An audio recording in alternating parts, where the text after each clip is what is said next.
Good morning and welcome to Morning Movie News, where this week Avengers Infinity War easily topped the list of most watched trailers in the first 24 hours, which is totally a thing now with its own Wikipedia page and everything. So how many views did they rack up?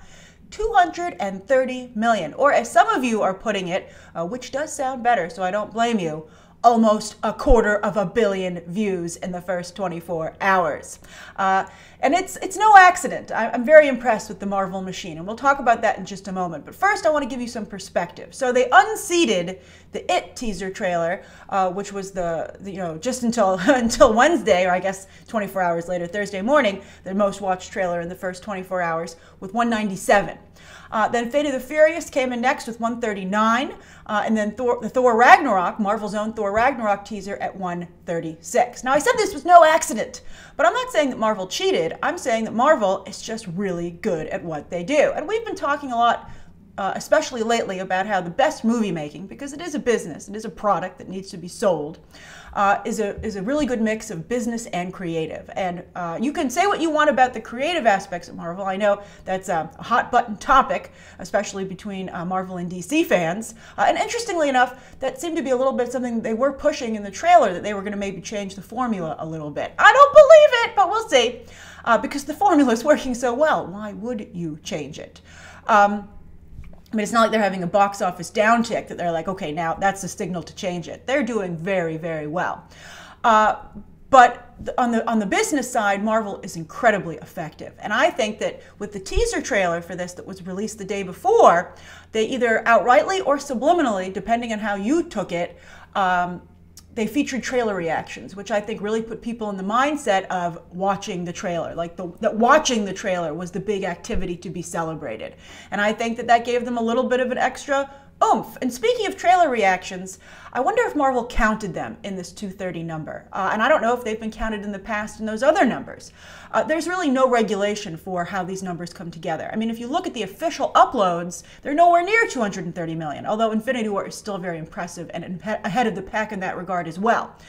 But with the 230, again, there's no regulation. And for instance, when Fate of the Furious did so well, I felt that was cheating a little bit with autoplay on Facebook, because the Fast and the Furious franchise has a particularly strong hold in Facebook, because that's where Vin Diesel has so many of his fans. And so it just comes up in their feed, and since it's on autoplay, it just racks up those views. So I think at some point they should regulate this, because it is becoming a thing, the most watched trailer in the first 24 hours.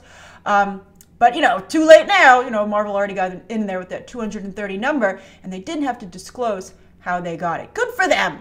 Now, again, I think it's a very good trailer, but I think that it plays for a different reason than the quality of the trailer itself, and we'll talk about that too. But I just want to say, for me, the best trailer of the year is still the Thor Ragnarok teaser. I thought that was amazing. And when it comes to Marvel, I think their 2 Black Panther trailers this year are also better. I thought those had a little more spin on them, a little more oomph, a little more glitter, a little more outside the box. I'm a big fan of out-of-the-box thinking. However, and this is a good lesson, and this is a good thing to remember, when it comes to having mass appeal and as big an audience as possible, nothing beats in-the-box thinking.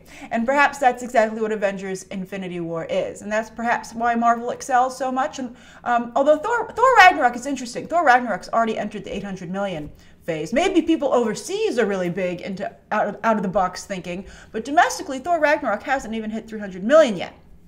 So it's interesting. It's interesting to see how these movies play out. And I'll be curious to see how Black Panther does. I think that film looks fantastic. But I think that Avengers Infinity War, it's more than just the quality of the trailer itself. I think it speaks to the very good job that Marvel has done setting up Infinity War with that Vanity Fair story. I mean, look at the way it was constructed, right? The Vanity Fair coverage on Monday, then the teaser on Tuesday, the Russo brothers with the countdown on their social media, then the thing comes out Wednesday morning, early in the day, right?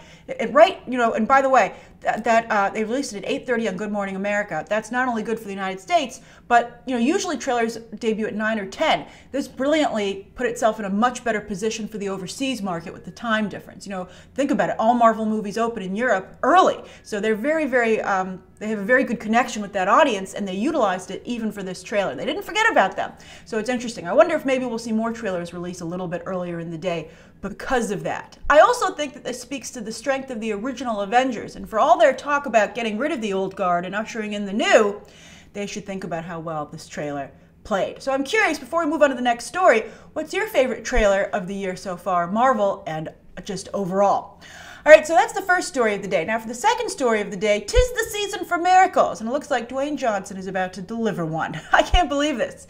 So not only is early buzz for Jumanji good, they've already played it for some members of the press at the junket, flew everybody out to Hawaii, right? Sometimes they do that, particularly for a movie they want to make sure has some goodwill from the press. They treat them to a free vacation.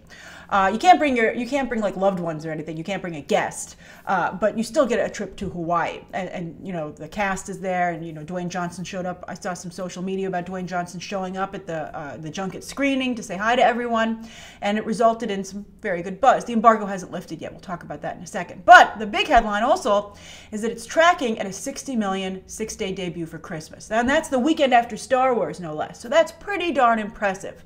Sony is putting it at 45, but people are saying, the trades are saying that would still be good. But 60 is awfully nice. That would be an amazing number. Now, they do realize they have to get out ahead of Star Wars. So the press screening for Jumanji, interestingly enough, is actually this Wednesday.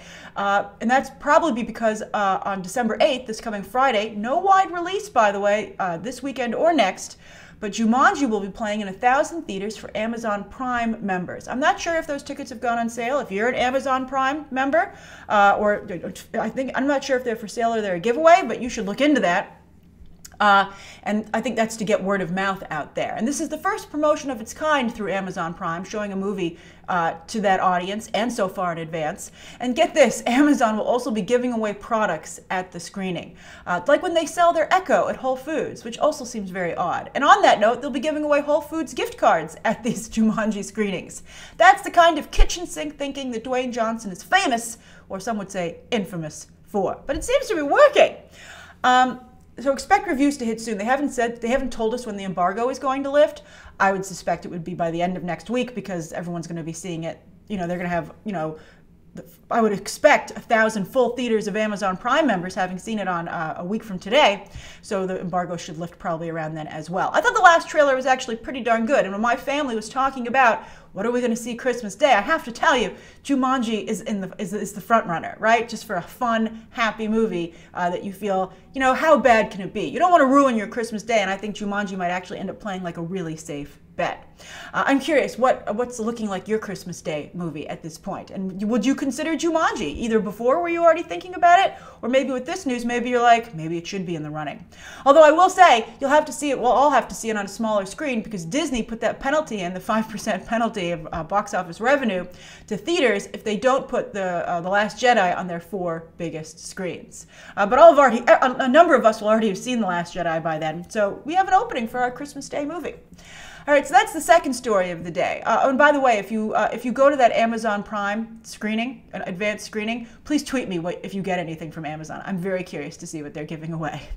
So the third story of the day is that female actioners are all the rage these days, right? We've got Wonder Woman, Atomic Blonde, Tomb Raider, Taraji P. Henson's Proud Mary. And now Warner Brothers, speaking of Wonder Woman, is remaking Cleopatra Jones, the 1973 blaxploitation pick about a supermodel who is actually an undercover government secret agent, with her jet-setting supermodel lifestyle allowing her to go on secret missions. And when the movie came out, there were some James Bond comparisons, because she had a cool car and she knew martial arts, and of course she was a globe-trotting government agent, so you can see the comparison, although blaxploitation films are a very specific genre. So I'll be curious to see how they update this. And on that note, a la Patty Jenkins, you know, a big part of Wonder Woman's success, as we can see contrasting it with how the character was treated in Justice League, is getting the right talent with the right material. So Warner Brothers has hired Misha Green to script and produce the film. She comes off of WGN's Underground, and she's working on HBO's Lovecraft with Jordan Peele and J.J. Abrams. I don't believe she has any directing experience, so she can't direct, but hopefully they'll pick someone of similar caliber and, you know, the correct match for the material to get behind the camera. But like with Wonder Woman, it will be all about finding the right tone, being faithful to the source material, but also updating it for not only a modern audience, but a diverse audience. Wonder Woman did so well because it appealed to so many different people, not just Wonder Woman fans and women. And I think, we've talked about this, the LGBT community, which has always been big supporters of Wonder Woman. Now with Cleopatra Jones, not only has to appeal to blaxploitation fans and the African-American, movie-going audience, which, I think is very strong these days in many areas of entertainment, but it has to appeal to other audiences as well to get those box office numbers up. So I think this is a very interesting situation. I think some of you are like, stop talking about Wonder Woman, but look what it's ushering in. I think this is very exciting. So I think this will be fantastic. And of course, not only is the behind the camera talent important to get just right, but so is the casting. And Mulan, by the way, Mulan totally fits with this as well. In that they cast a Chinese actress in that role. That's also a female actioner. Maybe will be influenced by these other movies that are out right now or are coming out very soon. So those are the 3 stories of the day. Now I have a fabulous viewer question from Alexandra Kaleha. Now Alexandra says, please, please, please answer my question and good day from Australia. I love it. Also, I apologize in advance if this has been sent twice. I wasn't sure if it worked the first time. Doesn't matter. I got it, Alexandra. Good job. So anyway, I had just recently seen Tom Holland's Facebook page showing the release date for Avengers Infinity War, the 4th of May, Star Wars Day. Whilst the release date might be different for Australia and the rest of the world, being a Disney fan, I was just flabbergasted. I love your question, Alexandra.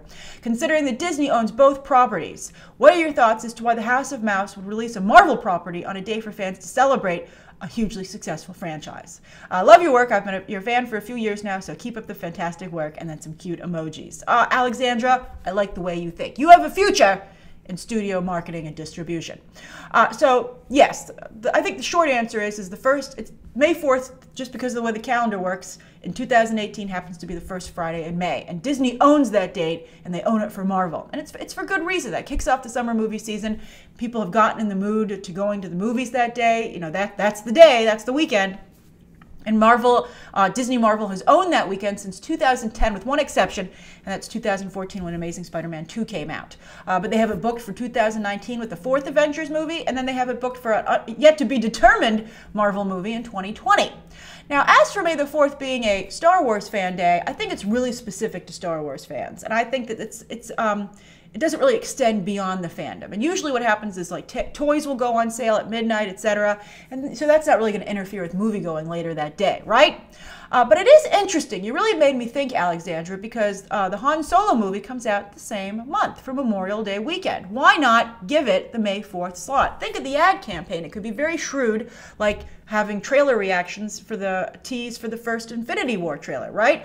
I think even if your most mainstream moviegoer who only goes to the movies once a month, if that, even if they're not familiar with May 4th being Star Wars Day, once you have the ad campaign that says, for this Star Wars Day, see the new Han Solo movie, they're like, well, I guess I'm going to see it. This would be the weekend, or that would be the day, right?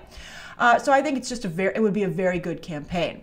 But again, it always goes to Marvel. I think Disney is reluctant to mess that up, especially for a movie as big as Avengers Infinity War. And the Memorial Day weekend slot is less of a sure thing. A lot of movies have bombed during Memorial Day weekend, and a lot of them have been Disney movies.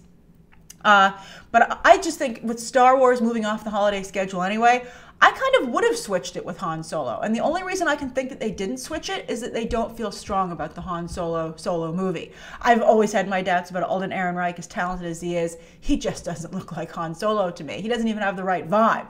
So it's a shame. I think this says a lot about how Disney feels about that Solo movie, and I wouldn't want to I wouldn't want to paint the Han Solo movie with the same brush as, Pirates of the Caribbean 5, Alice in Wonderland 2, the last Disney movies that were released for Memorial Day weekend, right? That sounds very alarming. But they sure don't want to paint Avengers Infinity War with that brush either. But I think that's a missed opportunity, and I think the Han Solo movie could use all the help it can get. Although we are supposed to be getting a trailer probably with Last Jedi, that's the rumor. So we'll see how this thing looks. Maybe it's super strong. Maybe we'll all be pleasantly surprised. Maybe we'll get a new record breaker. I don't think so, but let's stay positive. All right, so what do you think? Write your thoughts down below, not only about today's top 3 stories, but Alexandra's viewer question. Thank you, Alexandra. Anything you'd like to see covered on Monday, and any questions that you might have. Thanks for watching. Bye.